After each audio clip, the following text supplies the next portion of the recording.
Hello everyone welcome to my channel सबैजनालाई फेरि पनि स्वागत छ मेरो च्यानलमा।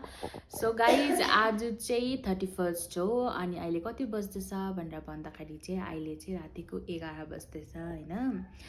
सो यो भिडियो चाहिँ सायद भोलि आउँछ होला। सो तपाईँहरूलाई पनि ह्याप्पी न्यू इयर सबैजनालाई।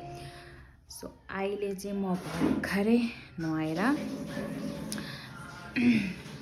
भर्खरै नुहाएर आएको, त्यो भएर कारणले मेरो कपाल पनि चिसो छ हो। सो तपाईँहरूले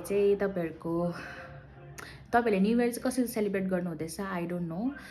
तपाईँहरूले न्यू इयर तपाईँहरूको कसरी सेलिब्रेट गर्नुहुँदैछ आई डोन्ट नो। तर हामी चाहिँ कसरी सेलिब्रेट गर्दैछु भन्दाखेरि चाहिँ आज चाहिँ हामीले के भन्छ अरे खाना बनाएको छ, भात सब्जी चिकन ल्याएर बनाएको छु होइन। अन्त हामीले चाहिँ हाम्रो चाहिँ यसरी सेलिब्रेट गर्ने भनेर हामीले यहाँनिर खाना पनि बनाएको छु। हामीले चाहिँ खानामा आज चिकन बनाएको छु अनि राइस बनाएको छु।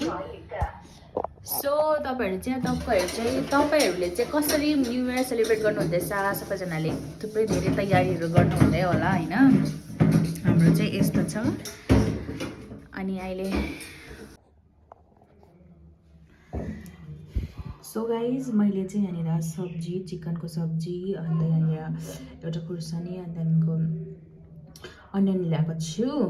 अनियन छ हो। अनियन चाहिँ मैले राम्रोसँगले काट्नु छैन, मैले यसरी काट्दै इट्स ओके फाइन। अन्त हेर्नुहोस् न, मैले आज उयो लगाएको थिएँ कि तर एउटा उम्रीमा मात्रै लगाएँ हो।